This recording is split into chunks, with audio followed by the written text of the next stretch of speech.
ഭവനത്തിന്റെ അവസ്ഥ മാറിയിട്ടില്ലേ? മാറിയിട്ടില്ലേ? ഞാൻ പറയുന്നത് അവൻ യേശു അനുഭവമായി ഒന്ന് നോക്കിയാൽ മതി. ഹല്ലേലൂയ. യേശുവിനെ തള്ളിപ്പറഞ്ഞ പത്രോസ് മാറിയിരുന്നത് കരഞ്ഞപ്പോൾ യേശു ഒന്ന് നോക്കി എന്ന് പറഞ്ഞാൽ അനുഭാവത്തോടെ നോക്കി. അവൻ സ്വന്തം പത്രോസിനോട് ഹൃദയത്തിൽ യേശു പറയുകയാണ്, സാരമില്ല പത്രോസ്, നിന്നെ ഞാൻ വലിയൊരു ശുശ്രൂഷ. അവന് കണ്ണുനീര് കണ്ട ദൈവം അവനെ മാനിച്ചെങ്കിൽ 6 കക്ഷര നടുവിൽ ദൈവത്തിന് വേണ്ടി കൊടുക്കൂ. 6 കക്ഷര നടുവിൽ ദൈവത്തിന് വേണ്ടി നിൽക്കൂ. ഉത്സാഹത്തിൽ മടുപ്പില്ലാതെ ആത്മാവിൽ എരിവുള്ളവരായി ദൈവത്തെ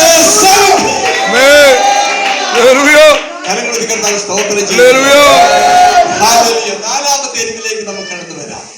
ദൈവത്തിന്റെ സഹോദരൻ, റോമാലേഖനം 10-ാം അധ്യായം 2-ാമത്തെ വാക്യം ഒന്ന് വായിച്ചു കേട്ടെ. എവിടെ എന്താ എരിവ്, എന്തിനെ കുറിച്ചാണ് പറയുന്നത്? റോമാലേഖനം 10:2. അവർ പരിജ്ഞാനപ്രകാരം അല്ലെങ്കിലും ദൈവത്തെ കുറിച്ച് എരിവുള്ളവരെന്ന് ഞാൻ അവരെ കുറിച്ച് സാക്ഷ്യപ്പെടും.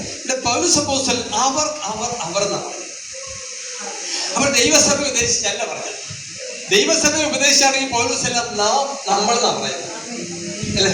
പിന്നെ ജീവനോടെ ശേഷിക്കുന്ന നാം എന്നാ പറയുന്നത്. ഇത് അവർ എന്ന് പറയുമ്പോൾ ആരെ കുറിച്ചാണ് പറഞ്ഞിരിക്കുന്നത്? യഹൂദന്മാരെ കുറിച്ച്. അവർ പരിജ്ഞാനപ്രകാരം അല്ലെങ്കിലും ദൈവത്തെ കുറിച്ച് യഹൂദന്മാർക്ക് വലിയ എരിവാണ്. അതുകൊണ്ട് അവർ ചെയ്തത് എന്താണെന്നറിയാമോ? ദൈവത്തിന് വിരോധമായിട്ടുള്ളതിനെയൊക്കെ അവർ കേട്ടിട്ടുണ്ട്. അത് ചെയ്ത് എന്തുകൊണ്ടാണെന്നറിയാമോ? ദൈവത്തോളം എരിവുകൊണ്ട്. അത് അലൗഡായി. ദൈവത്തിന് വിരോധം ഇല്ല.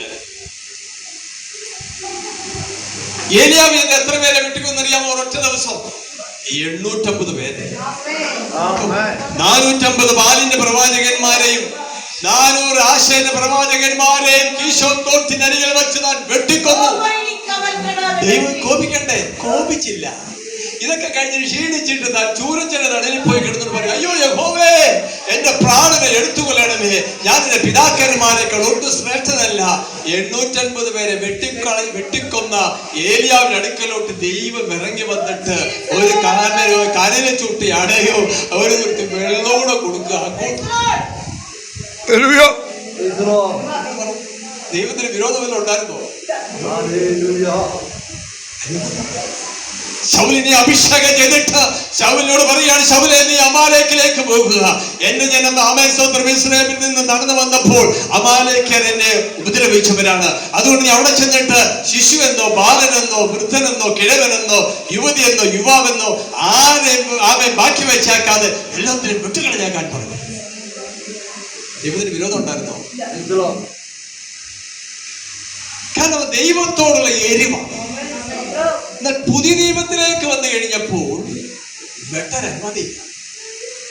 വ്യത്യാസം നോക്കിക്കേ. ദൈവം അവൻ ആരെ വെട്ടാനോ കൊല്ലാനോ പുതിയ നിയമം നമുക്ക് അനുവാദം തരുന്നില്ല. പഴയ നിയമത്തിന് പ്രമാണം കണ്ണിന് പകരം കണ്ണ്, പല്ലിന് പകരം പല്ല്. ദൈവത്തിന്റെ എരിവോടെ അവർ എരിഞ്ഞത് ചെയ്തുവെങ്കിൽ പുതിയ നിയമത്തിൽ നമുക്ക് ദൈവത്തോട് എരിവുണ്ടായിരിക്കണം.